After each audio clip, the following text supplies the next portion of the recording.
Hey guys, it's Danielle from GotRoomForMore.com. We are approaching summer, which means stone fruits, my favorite fruits in the whole world, including peaches. So today I'm going to make an amazing cobbler. It's actually not your average cobbler. It actually has a biscuit topping. It's super delicious, buttery. I'm going to get right into it. So I'm actually going to make mine with peaches and blueberries, which gives it a lot of extra flavor and nice color. So here I have 7 peaches that I've cut up into chunks. I'm going to show you how I cut it up. So I have these nice medium-sized peaches. I'm just going to cut around. And then if it's ripe enough, it shouldn't be too ripe, or it might get too watery in your cobbler. So firm, but still nice and ripe and flavorful. So I cut around the peach, and now I just twist, and it should cut in half right like that. So cut into chunks.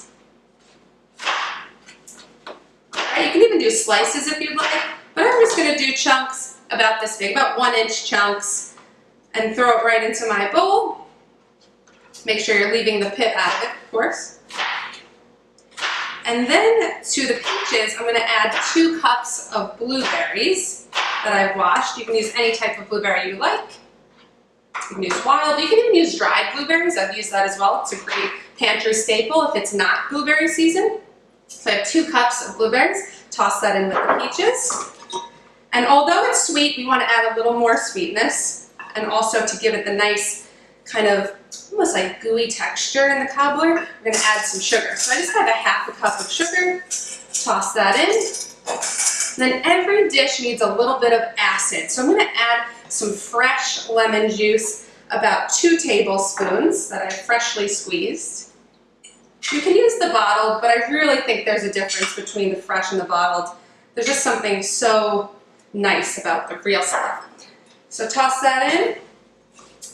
Then the way we're going to get it to really kind of come together and thicken up the sauce and not be too watery is cornstarch. So I have 1 teaspoon of cornstarch. Get that all in there. I'm using my hands, best tool out there. And a pinch of salt. I'm using kosher salt. That'll bring out the flavors even more. And then, here's when you can get creative. So you can add different spices, different extracts. I like to use a little bit of vanilla extract, just a little drop, probably about 1/4 teaspoon. And then almond extract. Now with this, a little bit goes a long way. So I'm just going to put about 1/4 teaspoon there, maybe 2 drops. And just toss that all together. And then finally, nutmeg. Again, another spice that can be a little overpowering, so make sure you just put a little bit. And I'm just going to do a slight dash, just like that. And if you have fresh, you can just grate that right into the bowl. Toss that together. And our filling is almost ready. So I have a Pyrex dish, so a nice glass baking dish that you can put right in the oven. I sprayed it with some non-stick cooking spray, and I'm going to toss my filling right into that pan, like so. Super simple. I lost a peach there. And now just fill it up, like that. And now I'm going to put it in the oven for 10 minutes, and then we'll assemble our topping, take the pan out of the oven, put the topping on top, put it back in the oven, and we're ready to go. Let's put this in the oven. The oven's at 400 degrees on bake, and again, 10 minutes. That's all it takes, and take it out and put the topping on. All right, I just took the cobbler filling out of the oven. That's just, kick-starting the cooking process, and now it's time for the topping.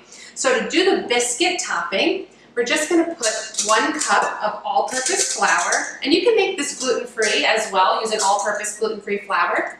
A ½ cup of just granulated white sugar, 3/4 teaspoon of salt. I use kosher salt.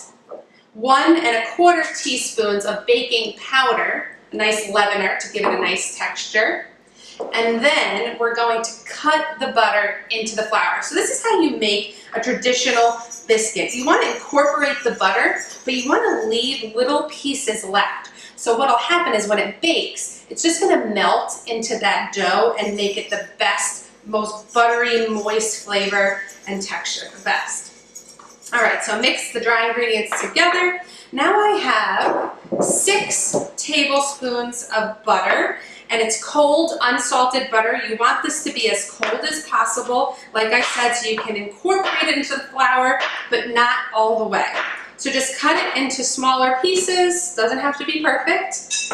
Put it into the flour mixture, toss it with a fork, and then I'm going to use a pastry cutter. You can also use your fingers to incorporate it, but again, don't overmix. This is a pastry cutter, just has little pieces of metal or wire just to cut the butter into a dry mixture.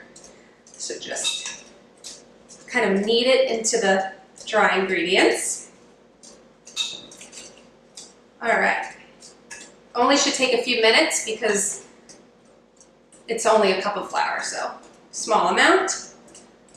All right, not even minutes, seconds. So that's all incorporated. And once that's incorporated, we're gonna add the wet ingredients. I have 1 cup of whole milk. All right, and again, you want the whole milk to be as cold as possible. Get all that butter in there. You definitely don't want to waste any of that. All right, so now what I do is I make a little well in the center and just pour that milk right in the center. And then from the edges, you can even turn the bowl, just nicely incorporate it. So after I was done mixing the dry ingredients, it almost looked like coarse sand. That's a great way to look at it. All right, it's all incorporated, and it'll be fairly wet because we're gonna now drop little dollops onto the top of our cobbler. All right, it's kind of hot, so I'm just gonna grab my mitt, put it in front of me. Okay, now you can use an ice cream scoop or a regular spoon. I'm gonna show you with a regular spoon. And I'm just going to drop, doesn't have to be perfect, about 1.5 tablespoons to 2 tablespoons of each little mound here. All right, drop right on top. Doesn't have to be right next to each other. If you want to space it out more, that's fine too. What that'll do is allow some of the bright colors of the fruit to shine through. All right, almost there. Want to get every last bit. All right, set that aside. And now the final touch. So I'm going to take turbinado sugar. So turbinado sugar is just that brown raw sugar. It'll give it some nice texture. I'm going to sprinkle that on the biscuit topping. And you know what? On the whole thing. It'll give it a nice caramelized look. Awesome. That looks so good. Perfect. Now I'm popping that in the oven for about 30 more minutes, but check on it at around 20 and see if it's cooked. And then we'll take it out and you can serve it with ice cream, whipped cream, and I'll show you how to do that.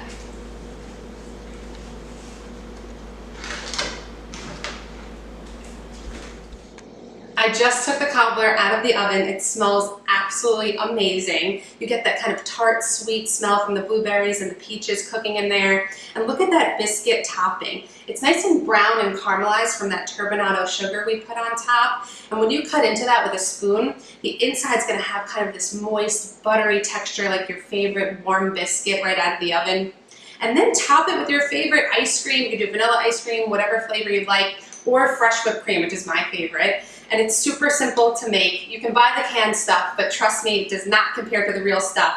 I just put cold, heavy cream into my stand mixer, or you can use a hand blender. Blend with about 2 tablespoons of sugar and 1 teaspoon of vanilla until stiff peaks form. And then dish out your cobbler, top it with the whipped cream, and you are ready to eat. This is the best dessert to bring to your next barbecue or family function. I hope you enjoyed this recipe. Check out my website, gotroomformore.com. Subscribe to my YouTube channel and follow me on Instagram @gotroomformore. I'm Danielle Marullo. Have a lovely summer and enjoy my fabulous biscuit cobbler.